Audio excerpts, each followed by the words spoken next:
4월 3일 파이썬 수업 시작하겠습니다. 지난 시간에 제가 19강까지 교환을 배포해 드렸었는데 막상 19강은 진행을 안 하고 끝났죠. 그래서 혹시 몰라서 오늘 자료 배포할 때 같이 한번 또 배포해 드렸어요.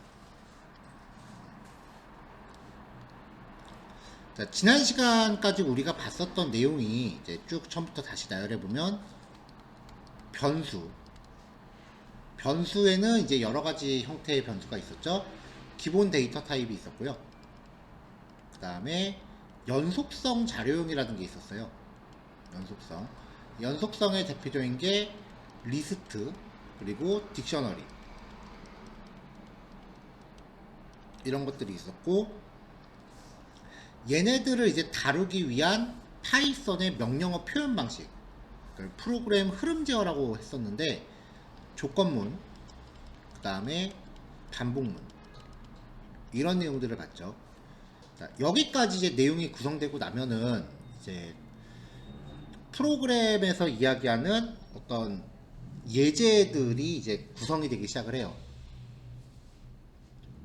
그래서 이제 그러한 부분들에 대해서 몇 가지 가장 기본적인 그 패턴들이에요.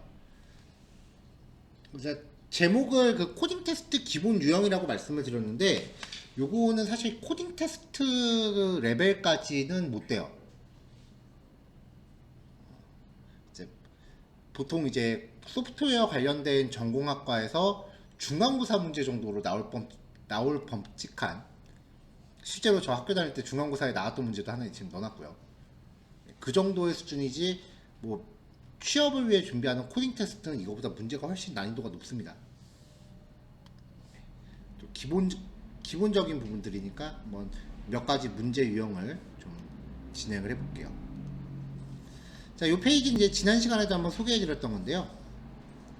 이제 자료 구조하고 알고리즘이라고 하는 부분. 자료 구조는 효율적인 접근 및 수정을 가능하게 하는 자료의 조직, 관리, 저장 방법을 의미합니다. 여기서 말하는 자료는요, 가장 대표적인 게 리스트고요.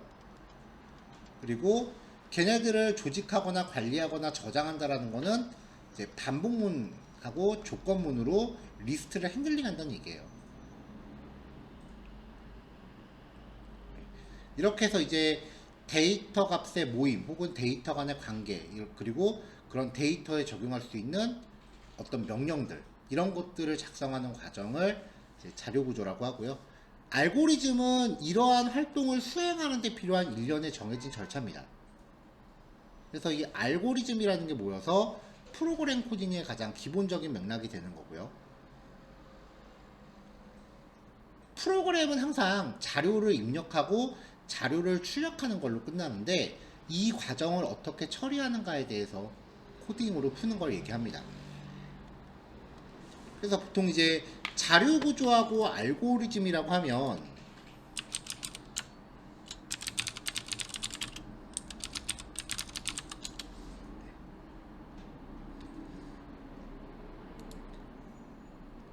자, 뭐 아무데나 들어가 보면은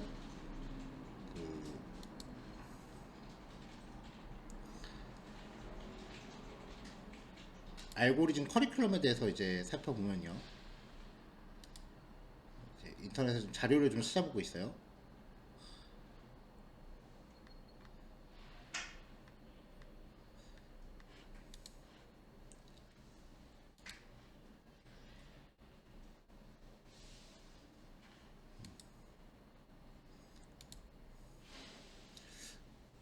커리큘럼 정리해 놓은 게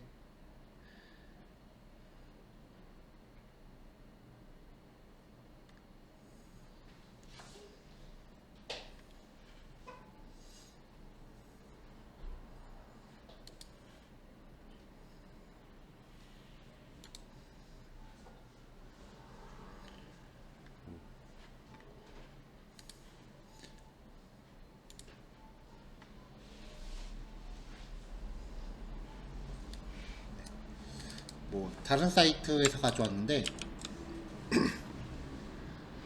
이건 좀 많이 간략화돼 있네요. 일단은 뭐 자료 구조에 대해서 살펴보고, 그 다음에 가장 처음 들어가는 게 탐색이라고 하는 주제예요. 탐색이라고 하는 거는 쉽게 말하면은 리스트 안에 원소들이 있죠. 이 원소들을 하나씩 다 건드리는 과정을 뜻해요. 그 과정에서 리스트 자체의 어떤 내용을 조작할 수도 있고요. 그 리스트를 통해서 어떤 새로운 결과물을 만들어낼 수도 있고, 이런 과정들을 이야기합니다. 그래서 탐색 같은 경우는 이제 반복문이 항상 같이 들어간다라는 거고요. 그 밖에 뭐 기타 등등 다른 문제들도 계속 나와 있고요.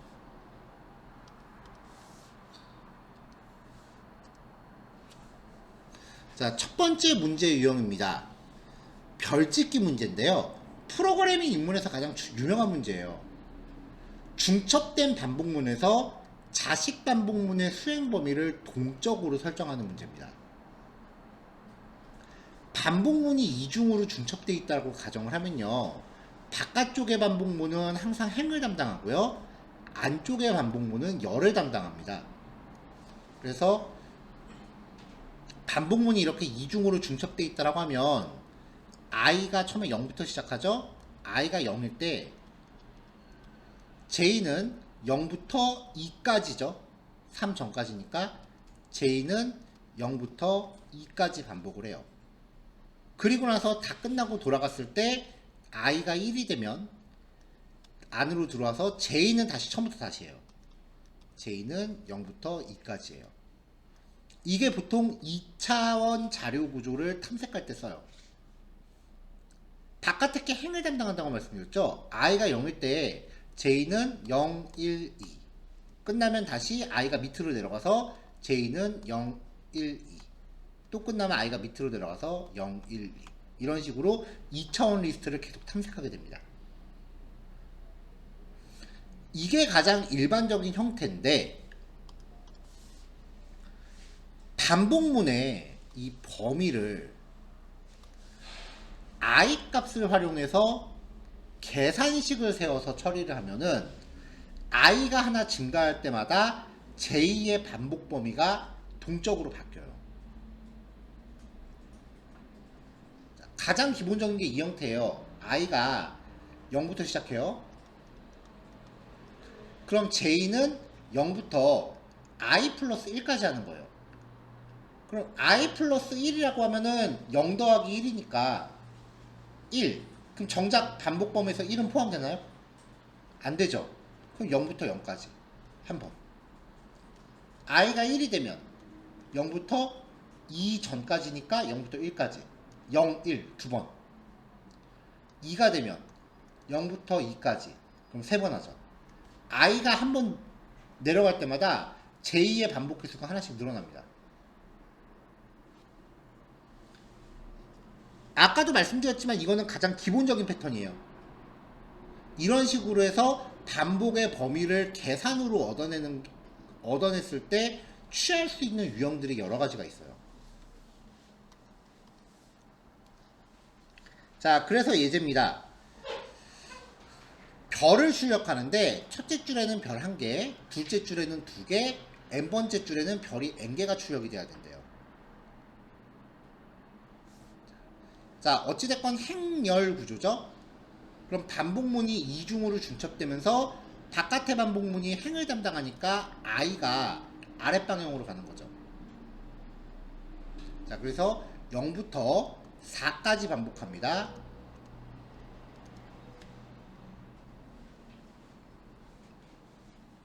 자, 그 다음에 파이썬의 출력문은 한번 출력할 때마다 줄바꿈을 하니까 이렇게 한꺼번에 여러 개를 출력하려면은 빈 문자열에다가 출력하고자 하는 개수만큼 별을 계속 덧대야 돼요. 자, j는 i가 0일 때 i 플러스 1 전까지. 그러면 이제 i가 0이면 j는 한 번 하는 거죠. 미리 준비한 스타라는 변수에다가 별을 한 번만 더합니다. 자, 요거 끝났어요. 별 더하는 거 끝났어요. 그럼 이제 그 스타 변수를 한번 출력해요. 한 번 더 했으니까 한 번 나오죠. 출력하고 줄 바꿨죠. 자, 그 다음에 다시 돌아가요. 이제 i가 1이 돼요. 스타라는 변수는 다시 빈 문장으로 준비하고요. j는 0부터 2 전까지가 됩니다. 그럼 0, 1 두 번 하는 거죠. 스타에다가 별 한 개를 한 번 더하고 또 더해요. 문자열끼리 덧셈은 연결이니까 빈 문자열에다가 별을 두 번 이렇게 연결하면은 결국 별 두 개짜리 문자열이 되는 거죠. 이걸 끝나고 내려와서 출력을 해요. 별 두 개. 한 번 더 갈까요? 자, 이제 i가 2가 돼요. 이렇게 하면 이제 다시 스타라는 변수를 빈값으로 준비하고요. 빈 문자열로 준비하고 그 다음에 j는 0부터 i 플러스 1이니까 이번엔 3이 되겠죠. 그럼 0, 1, 2 세 번 하는 거니까 스타에다가 별을 한 번, 두 번, 세 번 더해요. 끝났으니까 이제 나와서 출력을 합니다. 3개. 이런 식으로 하면은 한 번 늘어날 때마다 출력되는 개수가 하나씩 늘죠. 저는 이거를 학교 다닐 때 시험을 어떻게 봤었냐면요. 컴퓨터 시험인데 그 컴퓨터 실습실에서 시험 본 게 아니고 일반 강의실에서 봤어요. 시험지에다가 요 출력 그림 하나를 이제 그려서 딱 인쇄해 주시고 이런 결과가 나오게 코드를 쓰세요가 문제였어요. 이 코드를 다 쓰는 거죠. 배차게 그 과목 비 맞았습니다.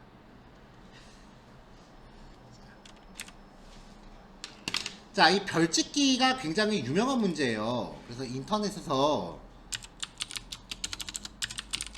별짓기라고 검색을 하면은 별짓기 시리즈 쪼르르 있죠. 이미지로 한번 검색해 볼게요. 별의별 게 다 있어요. 일단은 요거는 가장 기본적인 유형이고 요거까지는 해볼만 해요. 이것도 뭐 나쁘지는 않은 것 같아요. 근데 이제부터 슬슬 제정신이 아닌 인간들이 나오기 시작을 해요. 미친 거예요 이거. 네, 이런 거요. 백준 2448번이래요. 이런 문제 푸는 거 저는 또라이라고 봅니다. 네, 슈퍼 또라이. 사이코죠 이건. 이렇게까지 하실 필요는 없어요. 이게 블록이 한 개가 아니고 여러 개가 있네요. 블록이 이 모양이. 네. 저도 학교 다닐 때 요거 딱 4개까지만 해보고 말았거든요.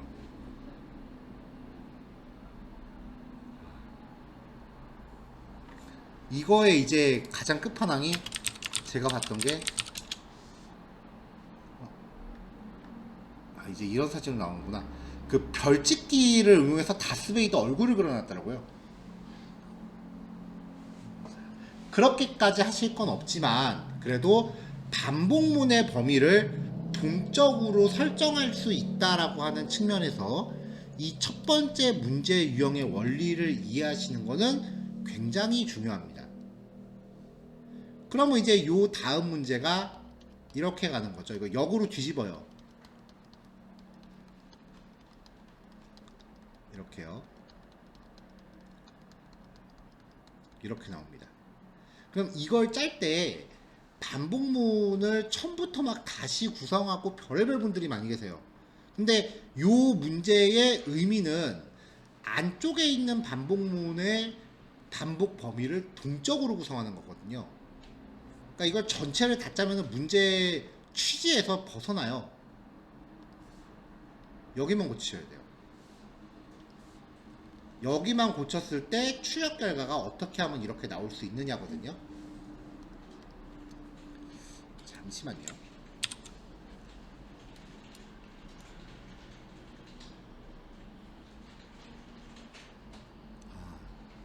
연구과제 안 넣네요. 넣는 줄 알았더니. 자, 요거 간단히 설명드릴 테니까요. 이따가 실습할 때 또 한번 해보세요. 처음에 5개가 나와야 됩니다. 그리고 4개, 3개, 2개, 1개입니다. 자, 행은 5줄이니까 반복의 범위는 동일합니다. 그쵸? 여기서 우리가 알 수 있는 정보는 일단 5줄을 출력해야 된다는 거고요. 5줄을 출력하는 동안 i가 0일 때 j는 5번 해야 되죠. 5회를 하려면 0부터 4까지 반복해야 되죠. 그러면 반복의 레인지는 0,5가 돼야 됩니다. 그래야 0, 1, 2, 3, 4 하고 끝나죠. 1일 때는 4회를 해야 되죠. 그럼 반복의 범위는 0,4. 2일 때는 3회, 0,3. 3일 때는 2회, 0,2. 4일 때는 1회, 0,1. 여기에서 우리가 알 수 있는 정보는 사전에 알 수 있는 건 5줄 추적했다는 것밖에 없어요. 그러면 5와 i를 활용해서 요거를 계산해내시면 돼요. 여기에 들어가 요 값. 자, 5하고 0을 어떻게 하면 5가 될까요? 5하고 1을 어떻게 하면 4가 될까요? 5하고 2를 어떻게 하면 3이 될까요? 여기에 대한 공통적인 규칙을 세우시는 거예요. 5 빼기 i입니다. 이러면 역으로 뒤집힙니다. 프로그래밍은 이런 수식을 만들어내는 거예요.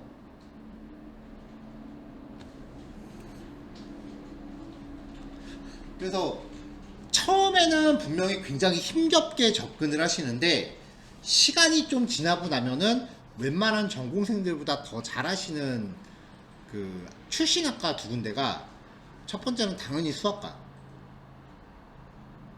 근데 수학과 같은 경우는 나중에 가면 그게 왜 그런지 막 분석하느라고 진도가 안 나가요. 잘하긴 하는데 진도 나가기가 되게 힘들어요. 그쪽 하시는 분들은. 네. 나중에 가서 프로그래밍 진짜 웬만한 전공생들보다 훨씬 수월하게 하시는 분들이 경영학과 출신 분들. 그분들은 수식을 다루는 것 자체가 워낙 익숙하고요.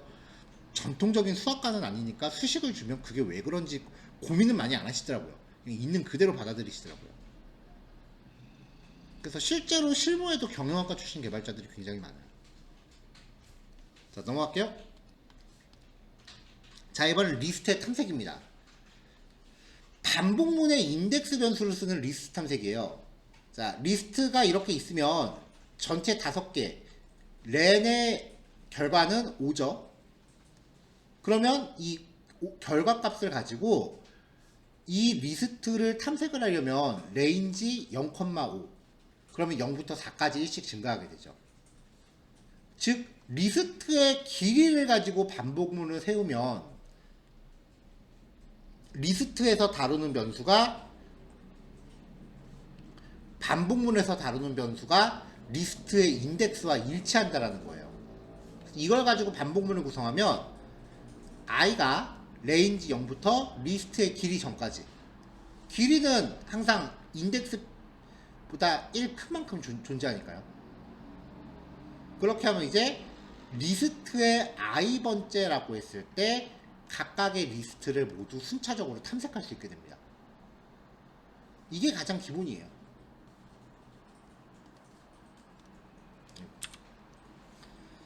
자, 그래서 리스트 원소에 대한 총 합계와 평균 구하기입니다. 리스트가 이렇게 있어요. 어찌됐건 합계를 구할 때는 반복문 시작 전에 0으로 초기화한 변수가 반드시 필요하다고 말씀드렸죠. 자, 이렇게 해놓고 반복을 얼마나 돌릴지 가늠해야 되니까 리스트의 길이를 가져옵니다. 5죠. i는 레인지 0,5 전까지, 0부터 4까지가 됩니다. 자, 그럼 포인트의 i번째라고 하면 포인트의 0, 1, 2, 3, 4가 돼요. 포인트의 0, 1, 2, 3, 4가 돼요. 그러니까 이 i가 증가할 때마다 이 원소를 하나씩 옆으로 옮겨가면서 탐색하는 거예요. 이렇게 꺼내온 원소를 미리 준비한 변수에다가 계속 합산합니다. 플러스 이퀄. 토탈 스스로 포인트의 i번째만큼 증가하는 거죠.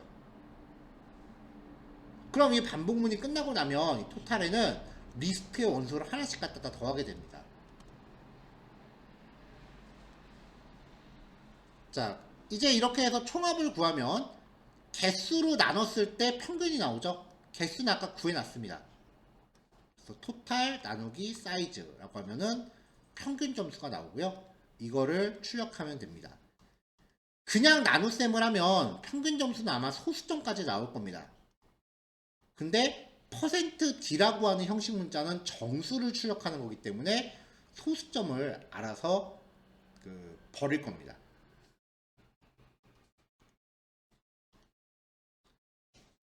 리스트를 탐색하는 파이썬의 두 번째 방법은요, 리스트 자체를 그냥 반복문에 걸어버리는 겁니다. 그러면 이 각각의 원소 값들만큼 반복문이 실행되면서 이 원소를 P에다가 갖다 저장해요. 그러면은 이 반복문 안에서 토탈에다가 P를 합산해라 라고 하면은 결국은 각각의 원소를 토탈에다 더하는 게 되겠죠. 자, 그럼 이때는 마찬가지로 구해진 토탈에 리스트의 길이를 놔두면 평균을 얻을 수 있습니다.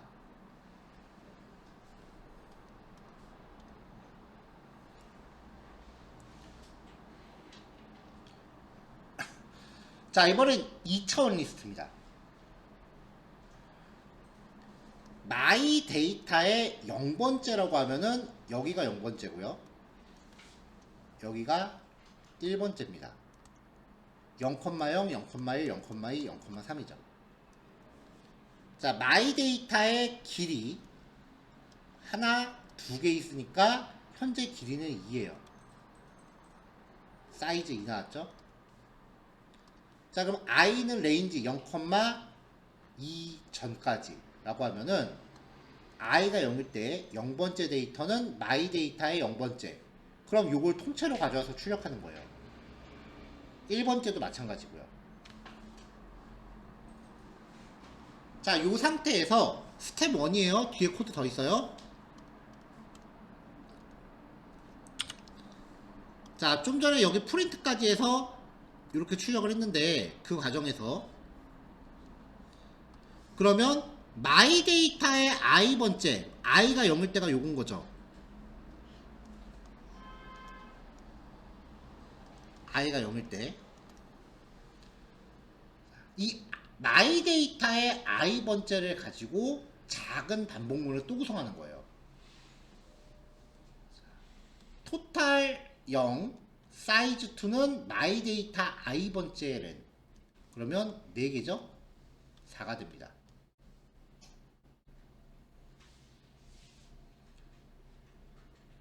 자, J는 레인지 0,4 전까지 0, 1, 2, 3이네요.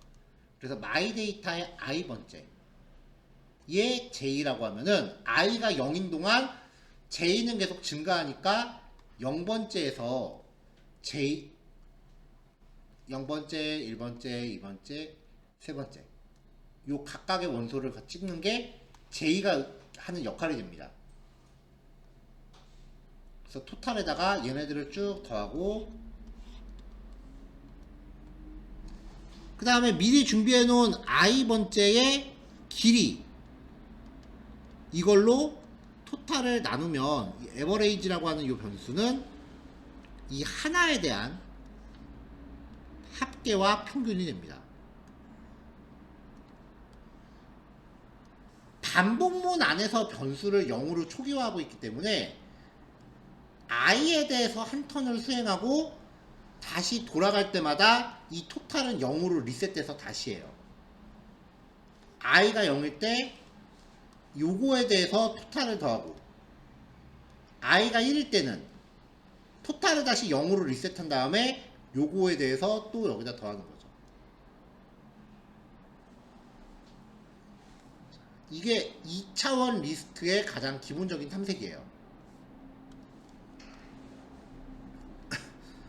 자, 실제로 이제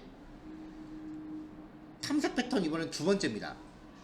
이번에도 2차원 리스트 자체를 반복문에 걸었어요. 이렇게 하면은 요 변수는 마이 데이터의 원소 하나하나가 된다는 거죠. 마이 데이터의 원소는 요거 하나, 그 다음 요거 하나입니다. 로우는 이제 이 배열이 되는 거예요.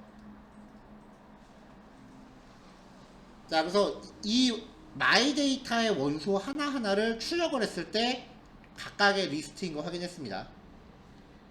자, 얘도 스텝 1이에요. 자, 그럼 이제 요거 하나가 로우라고 하는 변수로 들어왔을 때 이걸 가지고 반복을 또 돌리는 거예요. 그럼 이 콜에 저장되는 거는 로우의 각 원소들이 되는 거죠. 그러면 토탈은 각 항목의 합계, 그리고 로우에 대한, 얘가 로우예요. 요 로우에 대한 길이를 나누면 평균. 자, 이렇게 2차원 리스트 탐색하는 게 가장 기본적인 내용들입니다. 어때요? 좀 그 내용 따라올 만하세요? 여기부터 이제 조금씩 머리가 좀 지끈거리기 시작을 해요, 사실은.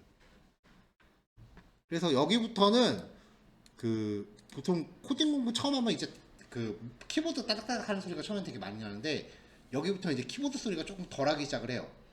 대신에 손가락으로 모니터를 이렇게 짚으세요. 그러면서 이렇게 그 코드를 보시는데 제 경험상도 별로 효과가 없어요.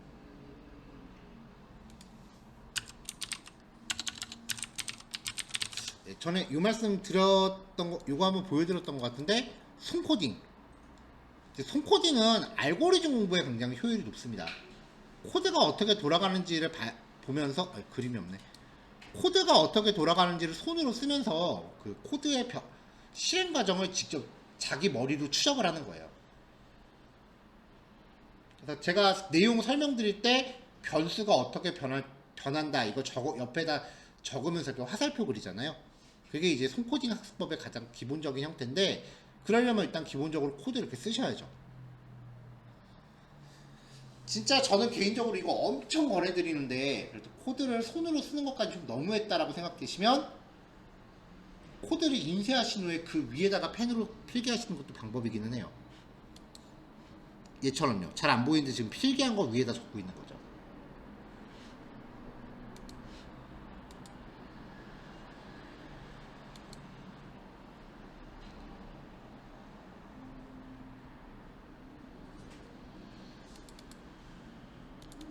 자, 그래서 이런 것도 있어요. 코딩용 노트 양식이요. 이게 코드가 들여쓰기로 뭔가 표현을 하니까 이렇게 들여쓰기 하기 좋게끔 줄도 쳐져 있고요. 이거는 지금 인터넷에서 검색하면 흔히 볼 수 있는 PDF 파일 양식인데요. 요거를 인쇄해서 이제 파는 공책도 있더라고요. 그래서 이런 거를 이제 학습하는 데 좀 활용해 보시면 어떨까 하는 생각에 말씀 좀 드려봤습니다. 자, 두 문제인데요. 일단은 여기까지만 먼저 진행을 할게요. 이번 것이요. 총 세 문제네요. 실습량이 적지는 않고, 첫 번째 별짓기에서 아까 말씀드렸다시피 별이 역순으로 추적되는 거, 그거까지 한번 해보시면 될 것 같아요. 자, 50분까지 실습하시고요. 실습시간 20분 잡겠습니다. 10분 쉬었다가 8시에 다시 뵙도록 하겠습니다.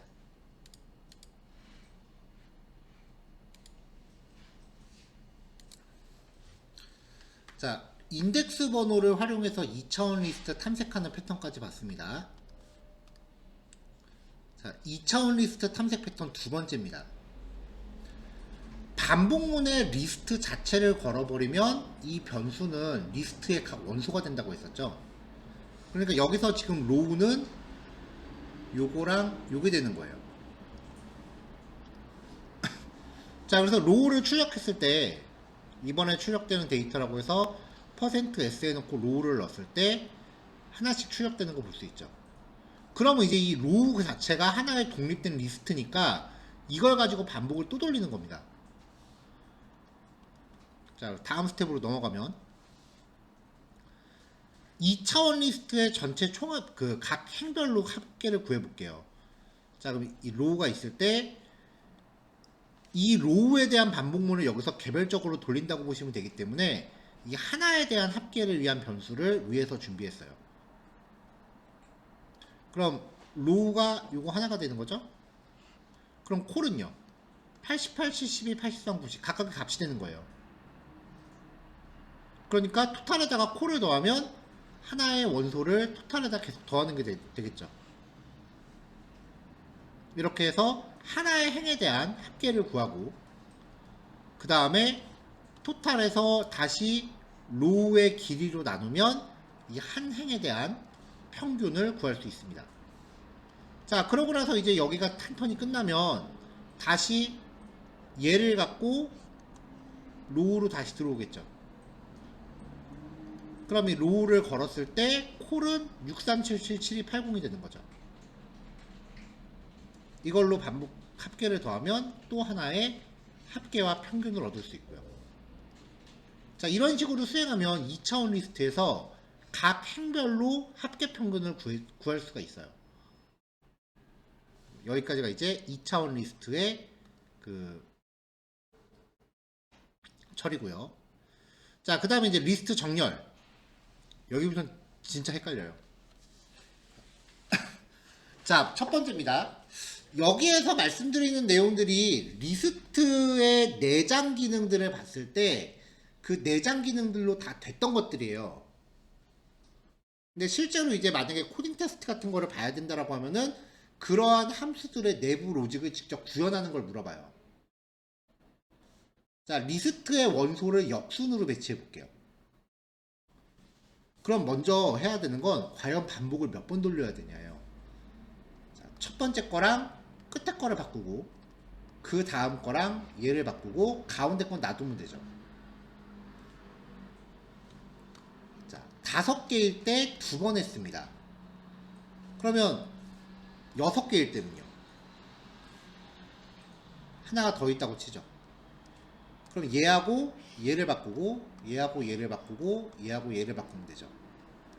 5개일 때 2번, 6개일 때 3번, 7개일 때는요. 7개일 때는 가운데 거 놔두면 되니까 3번이에요. 그래서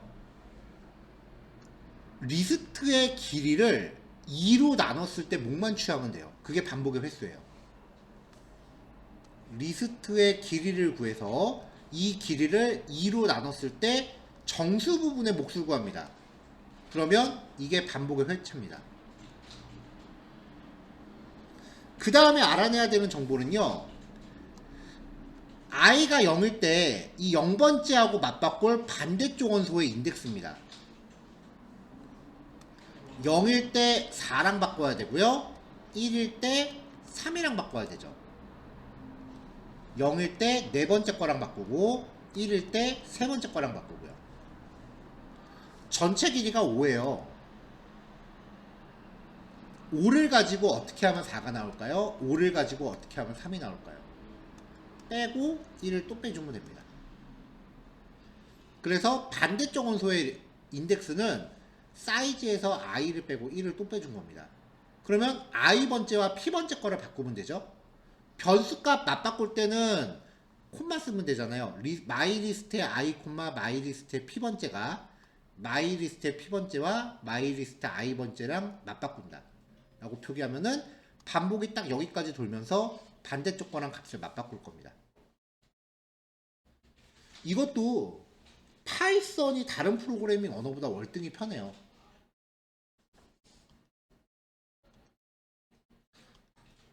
다음은 정렬이에요.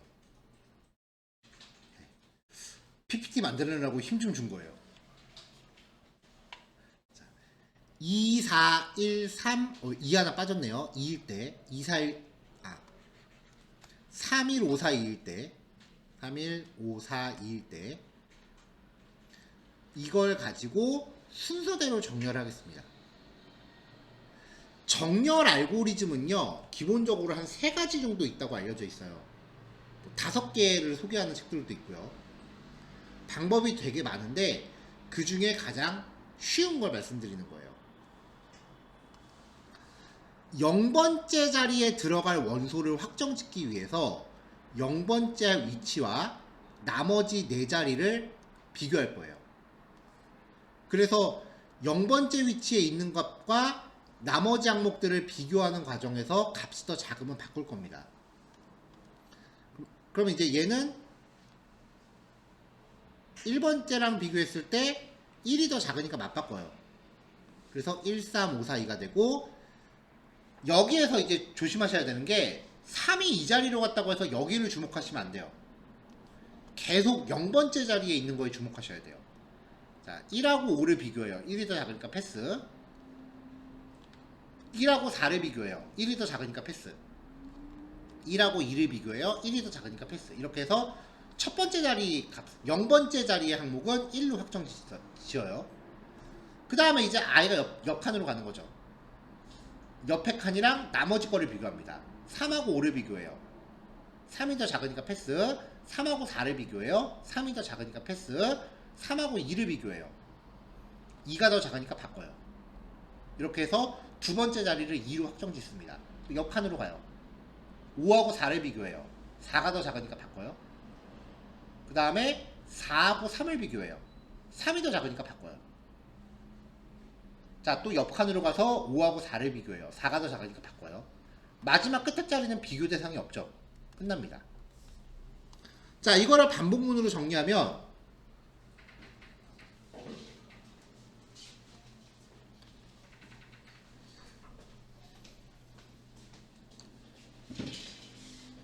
자, 이거를 반복문으로 정리하면 요 지금 동글뱅이 친 애들 있죠. 끝에서 하나 전까지만 갔잖아요. 만약에 반복 범위를 0부터 렌의 리스트라고 하면은 렌의 리스트는 지금 5죠. 0부터 5 전까지니까 반복 범위는 0부터 4까지가 돼요. 근데 지금 해야 되는 거는 마지막 거는 빼야 되니까 0부터 3까지 가야 된다고요. 그러면 이걸 가지고 어떻게 해야 3까지 갈까요? 0, 렌의 리스트에서 1을 빼줘야죠. 그래야 마지막 건 제외합니다. 자, 이렇게 해서 이제 이 동글뱅이 친 거를 얼만큼 반복 돌아야 되는지를 구하면 이 동글뱅이 친 게 옆으로 이동할 동안 나머지 것들을 반복을 하잖아요. 나머지 것들은 아까 별짓기예요. i 플러스 1부터 끝까지입니다. i 플러스 1부터 끝까지, 여기도 i 플러스 1부터 끝까지. 이걸로 반복문을 세우는 거예요. for i는 in range 0부터 len 리스트 빼기 1. j는 i 플러스 1부터 끝까지. 이렇게 해서 i번째와 j번째를 맞바꾸면 됩니다. 자, 원본 리스트가 있어요. 출력을 했습니다. 리스트의 길이도 하나 구해놨습니다. 자, i는 range 0, 사이즈 빼기 1. 그 다음에 j는 i 플러스 1부터 사이즈까지. 이렇게 해서 i번째가 j번째보다 크다면 맞바꿉니다. 만약에 이 부등호가 반대 방향으로 간다면 역순정렬이 됩니다. 자, 지금 이게 가장 기본적인 정렬 알고리즘이에요.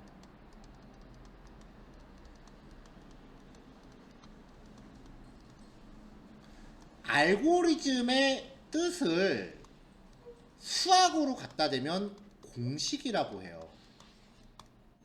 우리 어렸을 때 배웠던 근해 공식 뭐 그런 거 있잖아요.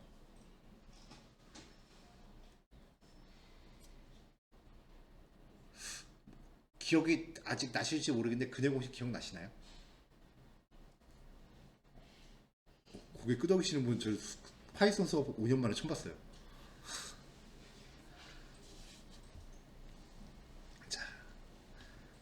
자, 이런 것들을 우리가 받아들일 때 기억나신다면 증명도 하실 수 있으세요? 이해하기 전에 우리 이거 외우고 시작했죠. 그냥 외운 다음에 값만 바꿔가면서 결과값 뽑아냈잖아요. 거의 처음에. 알고리즘은 공식이에요. 이거는 프로그래밍의 공식이에요. 일단 외우세요.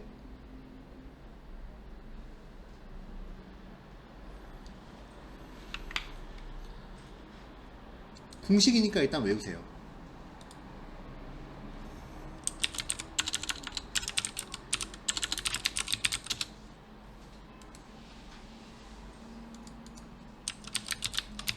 그러면은 이거를 응용했을 때 우리는 나중에 이런 것들을 구현할 수 있게 되겠죠. 실제로 많이 쓰입니다. 알고리즘들은요.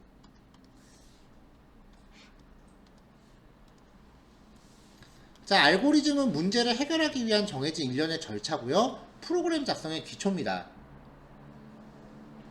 반복문의 초기식이나 증감식에 어떤 수식을 적용하면 반복문의 범위를 동적으로 구성할 수 있습니다. 이게 알고리즘의 시작이에요. 자, 인덱스는, 반복문의 인덱스는 리스트의 인덱스 번호랑 같은 특성이 있기 때문에 반복문을 쓰면은 리스트의 원소를 탐색 혹은 재배치할 수 있습니다. 그리고 리스트 원소의 재배치나 정렬은 굉장히 기본적인 거기 때문에 반드시 기억하셔야 돼요. 제가 아까 수업 시작하기 전에 이 항목들이, 이 탐색 항목들이 실제 코딩 테스트 난이도보다는 낮다라고 말씀드렸잖아요. 그게 왜 그러냐면은 리스트를 탐색하는 건 단방향 탐색이에요. 인덱스 번호가 커지면 그냥 단방향으로 그걸 어디부터 시작할까 혹은 어디까지 갈까 이 정도만 계산으로 만들어내는 정도지, 리스트의 탐색은 단방향인데요. 실제 그 코딩 테스트 알고리즘은 여기서 시작하면 얘네가 꼬리가 점점 늘어요. 이렇게 이렇게 이렇게 이런 식으로 반복이 점점 늘어요. 기하급수적으로 늘어요. 이렇게 반복하다가 이렇게 가다가 여기 끝나고 이렇게 뭐 이렇게 갔다. 그러면 이렇게 가다가 이 길이 아닌가벼 빠꾸, 이렇게 다 왔네 빠꾸, 이런 식으로 왔다 갔다 해요. 이걸 이진 탐색이라고 해요. 이렇게 생긴 걸 이진 트리라고 하거든요.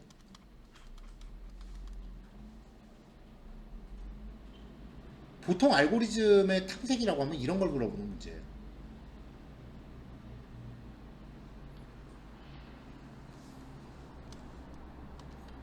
그래서 만약에 코딩 테스트를 준비하신다라고 하면은 사실 알고리즘은 웬만한 전공 수업만큼의 훈련을 요구합니다.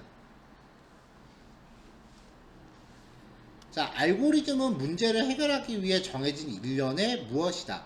빈칸에 들어간 말. 일련의 정해진 절차입니다. 2차원 리스트를 탐색하고자 할 때 반복문을 중첩해야 돼요. 그때 안쪽의 반복문이 담당하는 역할은 행의 탐색, 열의 탐색, 행의 재배치, 열의 재배치. 반복문이 이중으로 중첩되어 있으면 바깥의 건 무조건 행을 담당하고 안쪽은 무조건 열을 담당합니다. 1차원 리스트를 순서대로 정렬하기 위해서 중첩 반복문을 써야 됩니다. 이때 바깥 리스트의 반복문 범위는 처음부터 끝까지, 두 번째부터 끝까지, 처음부터 마지막 원서전까지, 두 번째부터 마지막 원서전까지, 0부터 아까 len 빼기 1까지였어요. 마지막 거 전까지입니다. 자, 첫 글씨 제 생각보다 좀 빨리 하시더라고요. 첫 글씨 실습. 자, 나머지 실습하시고요. 아쉬우시죠? 연구과제 2개 있습니다. 다음 교시 시작할 때 풀이할게요. 9시 시작하겠습니다.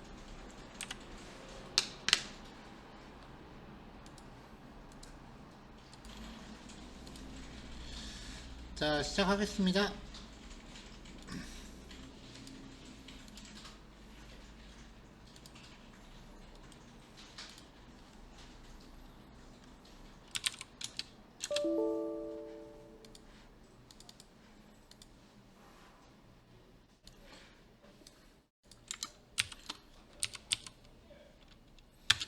자, 주피터 파일 하나 만들었어요. 19강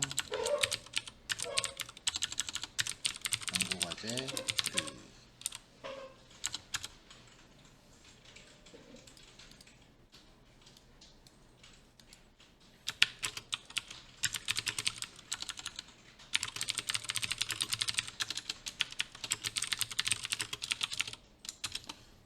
자, 1번입니다.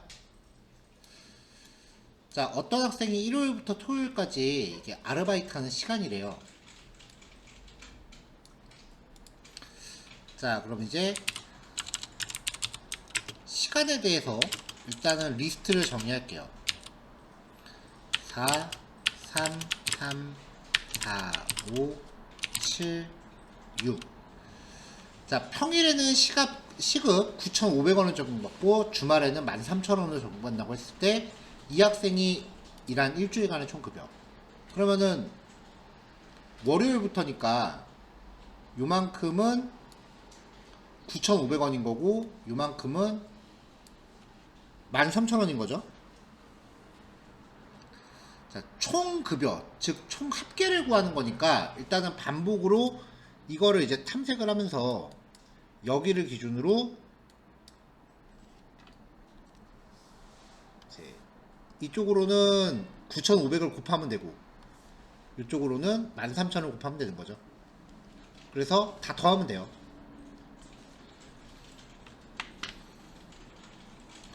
자, 그럼 일단 리스트를 탐색을 해야 되는데 이때 어떤 반복문을 쓰느냐요.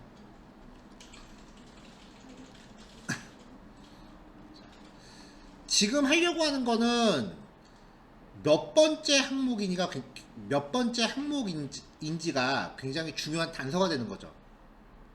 이렇게 리스트의 인덱스 번호를 가지고 해야 될 때는 리스트를 직접 걸면 안 돼요. 그때는 몇 번째 항목인지를 알지를 못합니다. 자, 그래서 일단은 총합계를 필요로 하니까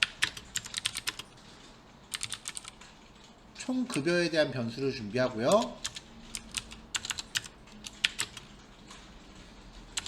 자, for i는 in range 0부터 len time. 만약에 i가 0, 1, 2, 3, 4, 5 5보다 작다면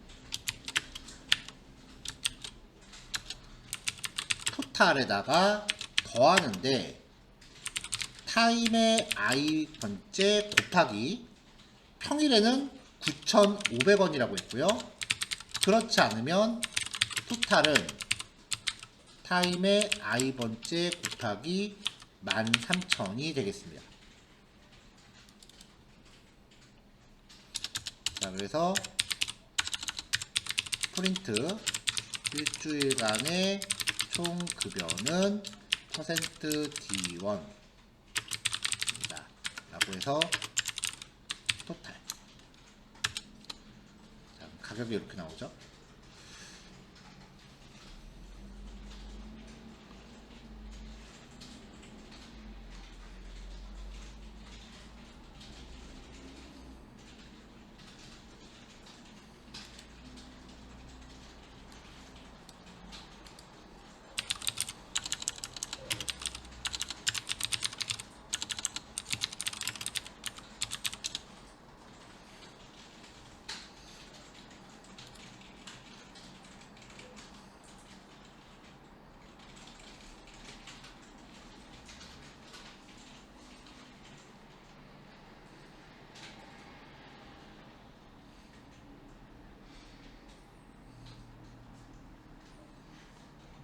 자, 다음 문제 넘어갈게요.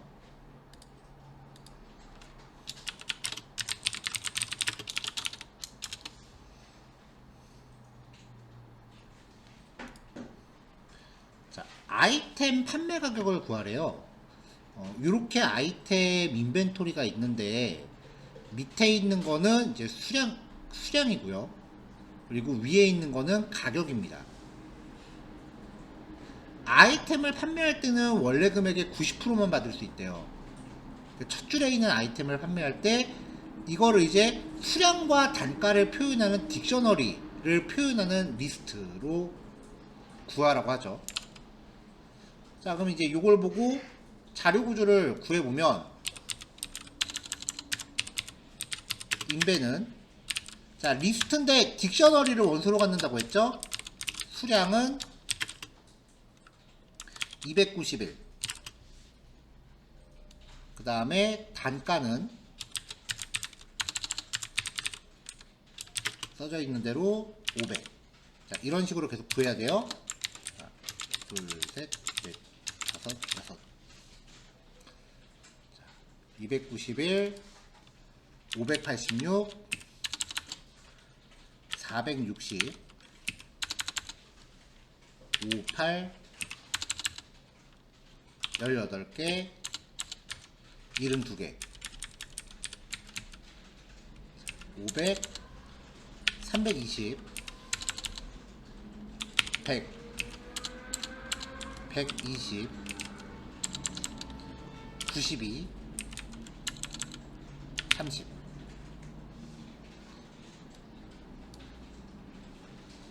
자, 이걸 가지고 반복을 돌립니다. 이 문제는 반복을 돌릴 때 리스트를 직접 걸지 아니면은 길이를 갖다 할지 아무 상관이 없어요. 아무거나 하셔도 돼요. 예를 들어서 인덱스 번호를 한다라고 하면 for i인 range 0부터 len의 inven이라고 걸면 프린트 inven의 i번째라고 했을 때 i번째 항목들은 요게 되는 거죠. 자, 아니면 for item in inven, 여기 앞에 들어가는 거는 변수이기 때문에 그냥 원하는 키워드 아무거나 넣으셔도 돼요. 꼭 i일 필요는 없어요. 자, 이렇게 해서 프린트 아이템이라고 해도 같은 결과가 떠요. 어쨌건 이렇게 얻어내기만 하면 돼요.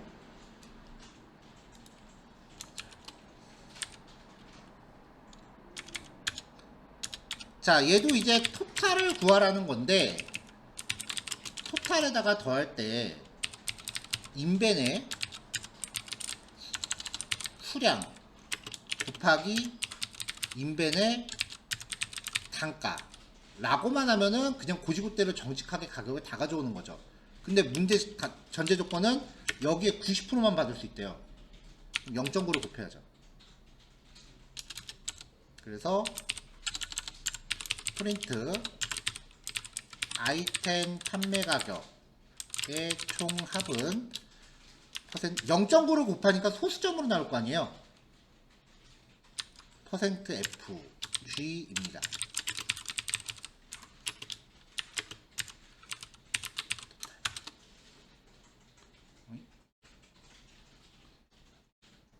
아, 인벤이 아니고 아이템의 수량이죠. 죄송합니다. 이렇게요. 자, 소수점 0.000 이렇게 쭉 가니까 이거를 자릿수를 좀 맞춰볼까요? 0.1지 소수점 첫 숫자까지만 구해볼게요.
자, 넘어가겠습니다.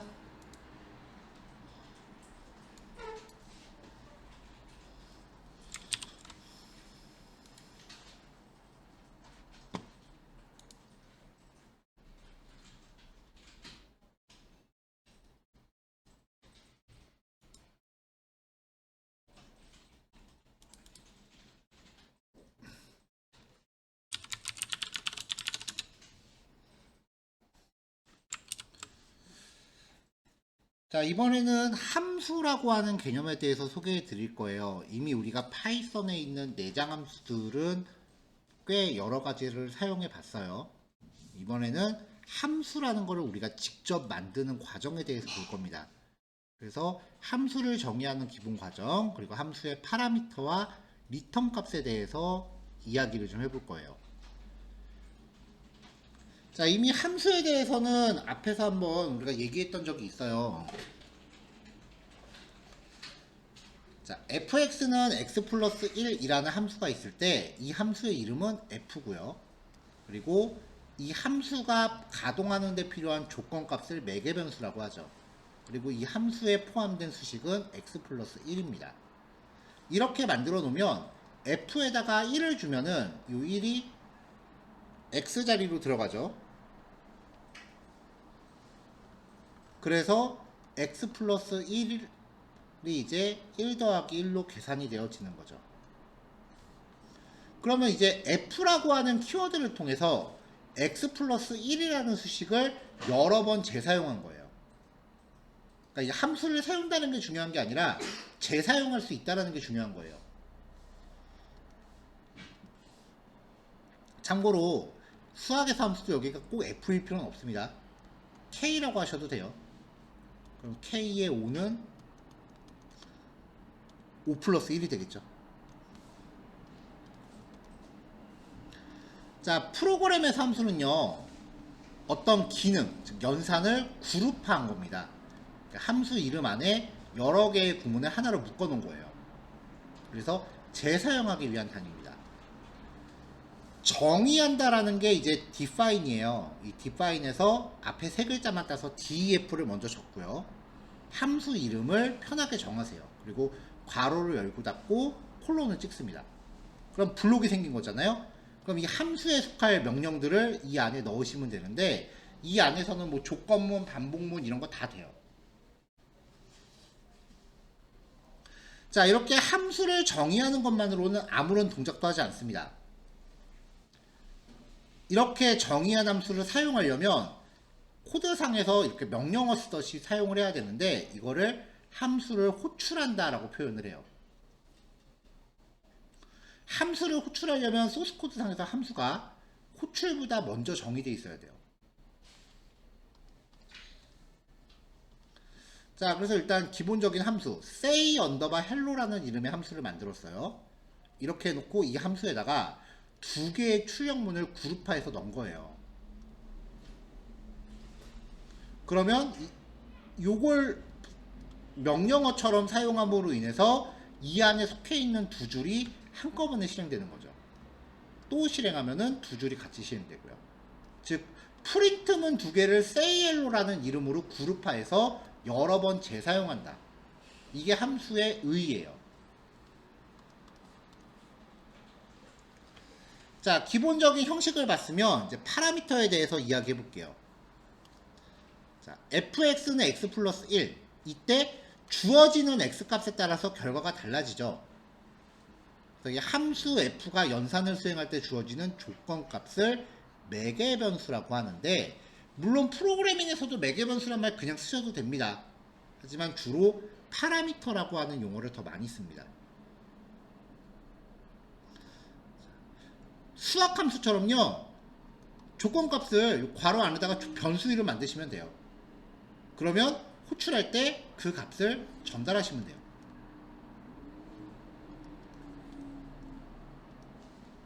자, def, fx. 그럼 이 함수 안에서 y는 x 플러스 1, 그리고 수식을 출력할 수 있는 문장 템플릿을 정했습니다. 포맷 함수에 얘가 0번째고 얘가 1번째죠. 자, 그럼 f에다 2를 줘요. x가 2가 됐어요. y는 3이네요. 자, 그러면 x가 2고 y가 3이니까 0번째 항목 자리에 2 더하기 1은 y 3. 그래서 출력하면 이렇게 나오죠. 3을 주면 x가 3이 돼요. y는 4가 되겠죠? 3이고 4예요. 그러면 f의 3은 3 더하기 1은 4라고 출력을 하겠죠. 자, 이렇게 파라미터를 갖는 함수는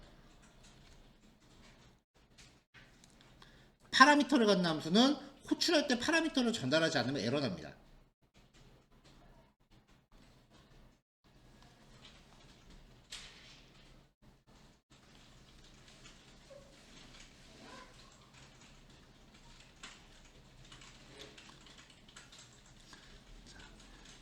F라는 이름의 함수를 정의했어요. 파라미터 변수로 카운트를 받았습니다. 그래서 F한테 2를 주면은 카운트가 2가 되죠. 요 카운트라는 변수를 여기서 쓰고 있네요. 그럼 i는 레인지 0부터 2 전까지니까 i의 범위는 0부터 1까지가 되겠죠. 두 번 하네요. 그러면 이게 두 번 출력되겠죠. 조건값에 따라서 반복의 횟수를 결정하는 거죠. 근데 마찬가지로 이렇게 파라미터를 주지 않으시면 에러 납니다. 자, fx,y는 x 플러스 y 플러스 1. 이렇게 매개 변수가 여러 개 필요하면은 콤마로 구별해요. 파이썬도 마찬가지예요. 여러 개가 필요하면은 콤마로 구별하시면 돼요. 그럼 이게 파라미터들이잖아요. 그래서 실제로 표기할 때는 이렇게 많이 써요. 파람스라고요. 당연히 호출할 때 값을 하나씩 이렇게 전달하셔야 됩니다. 자, 헬로는 x와 y를 받고요. z는 x 플러스 y예요. 그래서 헬로의 0번째 항목, 1번째 항목 이렇게 이 자리에 출력해주고 다시 한번 0번째 항목, 1번째 항목, 2번째 항목 이렇게 해서 수식 표현을 했습니다. 자, 헬로에다가 2하고 1을 주면 x가 2가 되고 y가 1이 돼요. z는 3이 되겠죠? 그러면 헬로의 2,1은 2 더하기 1 더하기 3이 되겠죠. 이렇게요. 안 해도 되죠?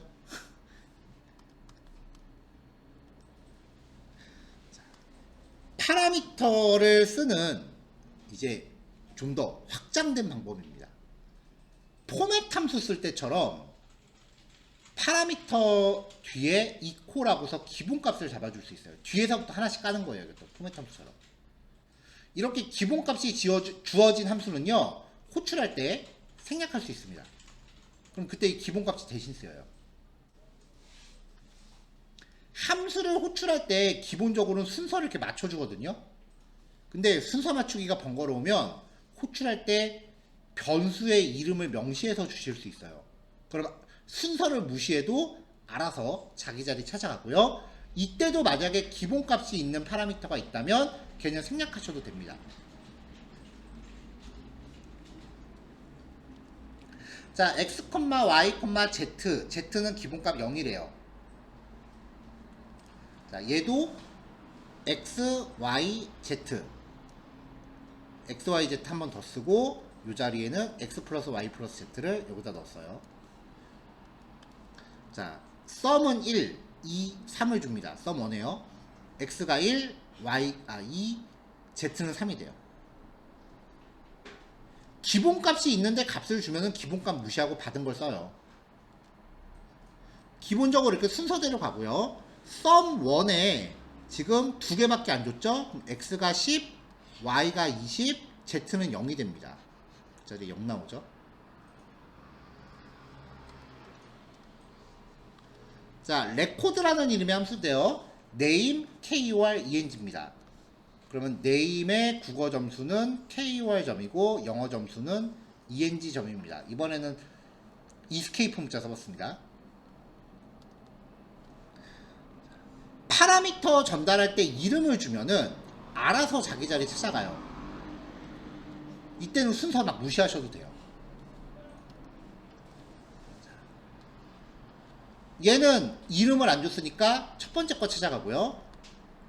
얘는 ENG입니다. 그럼 얘를 찾아가는 거죠. KUR은 전달이 안 됐으니까 기본값이 쓰입니다.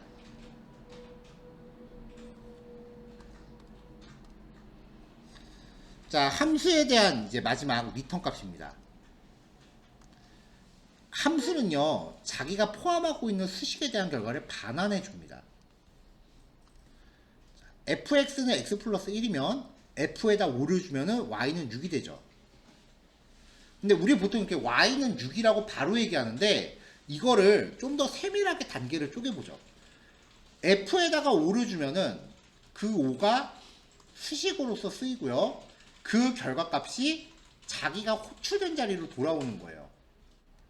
y는 6이라고 해서 그래서 이제 6이 y에 대입되는 거죠. 자, 프로그램의 함수가요, 연산 결과를 자신이 호출된 위치에 반환하는 것을 리턴이라고 하고요. 이때 반환되는 값을 리턴 값이라고 합니다. 프로그램이 값을 리턴하려면 리턴이라는 키워드를 써야 되고요.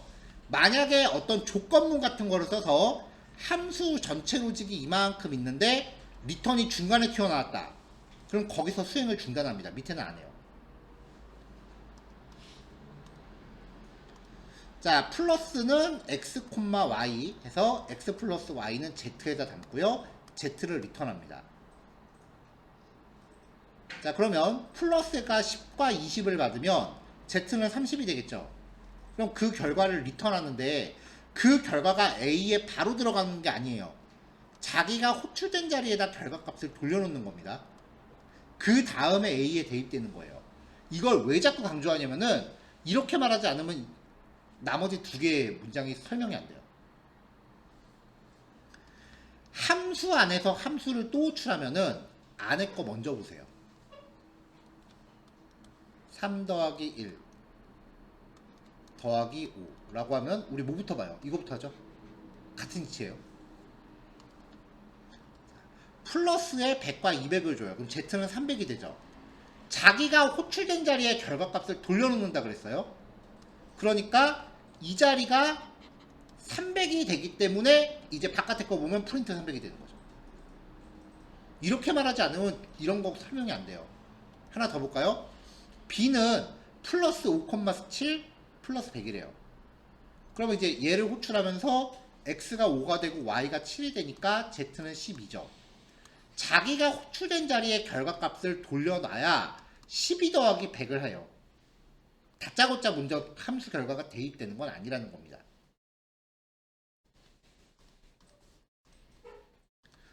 자, 요번 함수는요, 파라미터를 받았는데 x가 10보다 작거나 y가 10보다 작으면 리턴 0이래요. f한테 100과 200을 보냅니다. x가 100, y가 200. 자, 조건 안 맞죠? 첫 번째 조건 거짓. 그 다음에 y가 10보다 작다. 200이 10보다 작다. 안 맞죠? 거짓. 거짓 5어 거짓은 거짓이니까 if 문은 넘어가겠죠. 그럼 z는 300. 결과 반환하면은 이 자리에서 300이 들어가니까 출력됩니다. 자, 그러면 f에 1하고 2를 줘요. 1하고 2. 1이 2보다 작다. 10보다 작다. 오케이. 2가 10보다 작다. 오케이. 조건 맞으니까 if 문 안으로 들어오죠. 그럼 리턴 0이잖아요. 그럼 그 순간 0을 되돌리고 밑에 안 해요.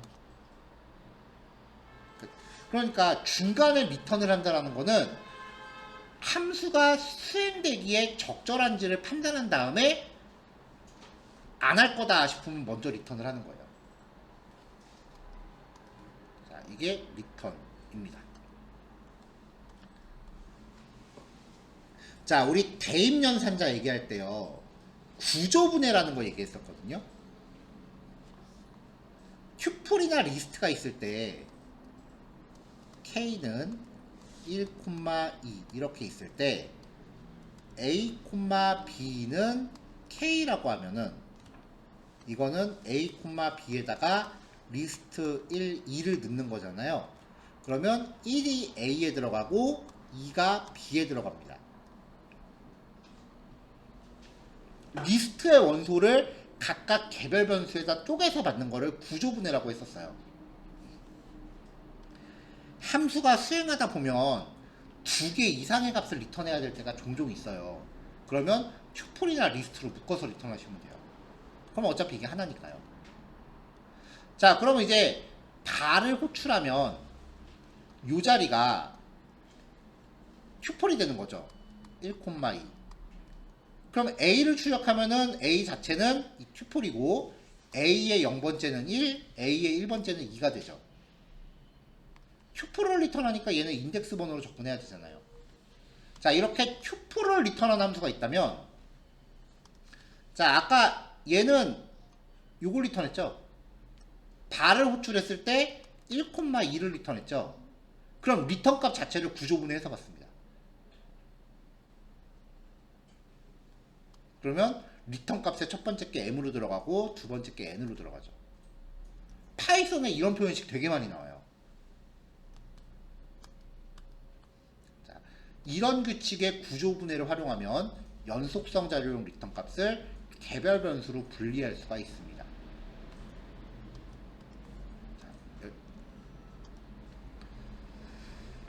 그 다음에 함수에서 변수의 유효성 범위입니다.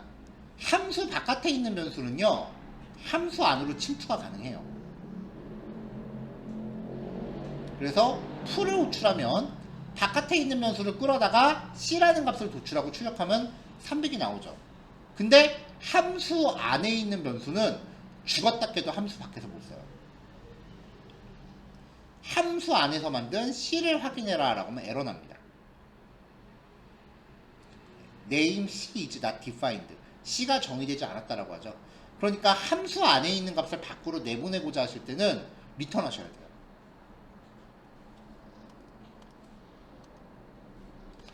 자, 자주 쓰이는 코드를 그룹화해서 재사용 가능한 단위로 만드는 걸 함수라고 합니다.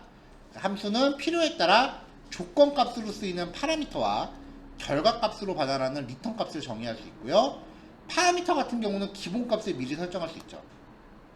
함수 파라미터를 쓸 때 이름을 명시하면 전달 순서에 영향받지 않고요. 함수 실행 도중 리턴을 만나면 실행 즉시 종료. 여러 개의 반환값이 필요한 경우 튜플이나 리스트로 묶어서 리턴하실 수 있습니다.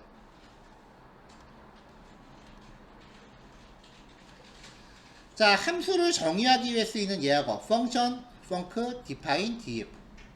네, def였죠. 2개 이상의 값을 반환해야 될 때 사용할 수 없는 형태는 리스트, 튜플, 문자열, 딕셔너리. 뭘까요? 문자열은 그 자체가 하나의 값이기 때문에 문자열이에요. 아까 제가 설명해서 리스트하고 튜플만 말씀드렸지만 딕셔너리도 리턴 가능합니다. 함수를 구성하는 요소가 아닌 것. 파라미터, 함수 이름, 반복문, 리턴값. 반복문이 함수에 반드시 들어가야 될 건 아니죠. 이렇게고요. 자, 그래서 함수의 이해 실습하시면 되고요. 네, 오늘 설명은 여기까지입니다. 자, 공식적으로 9시 50분에 종료고요. 실습 마무리 되시는 대로 그냥 먼저 정리하시고 퇴실하셔도 됩니다. 그 줌 참여하신 분도요, 뭐 실습 종료에 따라서 줌 접속하시는 게 원칙이지만 뭐 좀 먼저 정리하고 싶다라고 하시면 정리하셔도 될 것 같습니다. 대신에 실습은 꼭 한 번씩 점검해 보셨으면 합니다. 자, 인사 미리 드릴게요. 수고하셨습니다.